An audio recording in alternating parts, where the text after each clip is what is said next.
विराट कोहली। ये सिर्फ एक क्रिकेटर का नाम नहीं है, ये एक फिनोमेना है। एक ऐसा खिलाड़ी जो क्रिकेट के मैदान से कहीं आगे निकल गया और एक ग्लोबल आइकन बन गया। तो चलिए किंग कोहली के इस जबरदस्त सफर को थोड़ा और करीब से समझते हैं। सोचिए, जब सर विव रिचर्ड्स जैसा कोई लेजेंड ये बात कहे तो उसका वजन कितना होगा। बस इसी एक लाइन में कोहली के खेलने का पूरा फलसफा छिपा है। आक्रामक, बेखौफ और हमेशा गेम पर कंट्रोल रखने वाला। यही वो आग थी जिसने उन्हें क्रिकेट की दुनिया का किंग बना दिया। और उनकी बादशाहत सिर्फ 22 गज की पिच तक ही सीमित नहीं है। ये नंबर, उनकी अंदाजन नेटवर्थ, ये दिखाता है कि कोहली का साम्राज्य क्रिकेट की दुनिया से कितना बड़ा है। ये कहानी है उनकी कामयाबी की, उनके असर की और उनकी जबरदस्त ब्रांड पावर की। तो कहानी शुरू होती है बिल्कुल शुरुआत से, उस दौर से जब एक नौजवान बल्लेबाज ने इंटरनेशनल क्रिकेट में कदम रखा और देखते ही देखते एक ऐसी रन मशीन बन गया जिसे रोकना नामुमकिन सा लगने लगा। ये टाइमलाइन उनके करियर की रफ्तार को दिखाती है। 2008 में एक 19 साल के लड़के का डेब्यू, और फिर 2016 से 2018 का वो दौर, वो उनका पीक था। ऐसा लगता था मानो कोहली हर मैच में सेंचुरी बनाने के इरादे से ही उतरते हैं। मतलब उस दौर में उनकी कंसिस्टेंसी कमाल की थी। 50, ये नंबर अपने आप में एक पूरी दास्तान है। वनडे इंटरनेशनल क्रिकेट में 50 शतक। इतिहास में ये कारनामा करने वाले वो पहले और इकलौते खिलाड़ी हैं। ये वो मील का पत्थर है जो उन्हें इस फॉर्मेट के महानतम खिलाड़ियों में सबसे ऊपर रखता है। और फिर दुनिया ने उन्हें एक नाम दिया, चेज मास्टर।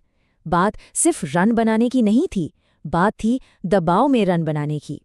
जब टारगेट बड़ा हो और प्रेशर अपने चरम पर, तब कोहली का असली खेल शुरू होता था। उनकी मेंटल स्ट्रेंथ का कोई जवाब नहीं था। टेस्ट क्रिकेट में तो उनकी रनों की भूख और भी ज्यादा थी। ये जो 7 का आंकड़ा है ना, ये किसी भी भारतीय बल्लेबाज के बनाए सबसे ज्यादा दोहरे शतक हैं। ये दिखाता है कि वो सिर्फ 100 रन बनाकर ही खुश नहीं होते थे, बल्कि एक बड़ी मैच जिताने वाली पारी खेलना चाहते थे। लेकिन हर हीरो की कहानी में एक मुश्किल दौर आता है। अब बात करते हैं उस फेज की जब कप्तानी का दबाव और फॉर्म में आई गिरावट ने उनके करियर का सबसे बड़ा इम्तिहान लिया। ये उनके संघर्ष और फिर एक शानदार वापसी की कहानी है। यहाँ एक बड़ा ही दिलचस्प विरोधाभास दिखता है। एक तरफ वो भारत के सबसे कामयाब टेस्ट कैप्टन बन रहे थे, रिकॉर्ड पर रिकॉर्ड तोड़ रहे थे, और दूसरी तरफ उनका बल्ला खामोश था। 1020 दिन एक इंटरनेशनल सेंचुरी के बिना, ये एक बहुत लंबा इंतजार था। इसी दौर के बाद कप्तानी के एक युग का भी अंत हुआ। उन्होंने T20 आए और टेस्ट की कप्तानी छोड़ी और ODI की कप्तानी से उन्हें हटाया गया। ये इंडियन क्रिकेट में एक बड़े बदलाव का दौर था। और फिर हुई वापसी। अपने 71वें शतक के बाद कोहली के ये शब्द उनकी पूरी कहानी बयां करते हैं। ये एक बदला हुआ, एक ज्यादा मैच्योर कोहली था, जिसने अपनी मुश्किलों का सामना किया और पहले से भी मजबूत होकर लौटा। और क्या कमाल की वापसी थी वो। 2023 वर्ल्ड कप में उन्होंने 765 रन बना डाले, जो एक रिकॉर्ड है, और प्लेयर ऑफ द टूर्नामेंट भी बने। ये पूरी दुनिया के लिए एक ऐलान था कि किंग वापस आ गया है। हर महान खिलाड़ी चाहता है कि वो अपनी शर्तों पर जाए। चलिए अब कहानी के उस हिस्से पर चलते हैं जहां कोहली ने अपने इंटरनेशनल करियर को एक चैंपियन की तरह अलविदा कहा। सोचिए जरा, 2024 का T20 world cup final, Bharat champion बनता है, और फाइनल का प्लेयर ऑफ द मैच कौन? विराट कोहली। और जीत के ठीक बाद उसी पल उन्होंने इस फॉर्मेट से रिटायरमेंट की घोषणा कर दी। इससे बेहतर विदाई नहीं हो सकती थी। और फिर टेस्ट क्रिकेट को भी अलविदा कह दिया। उनके ये शब्द दिखाते हैं कि सफेद जर्सी वाले इस खेल से उन्हें कितना लगाव था। वाकई ये एक इमोशनल पल था, एक शानदार अध्याय का अंत। और ये है वो आखिरी आंकड़े, 123 मैच, 9000 से ज्यादा रन, 30 शतक।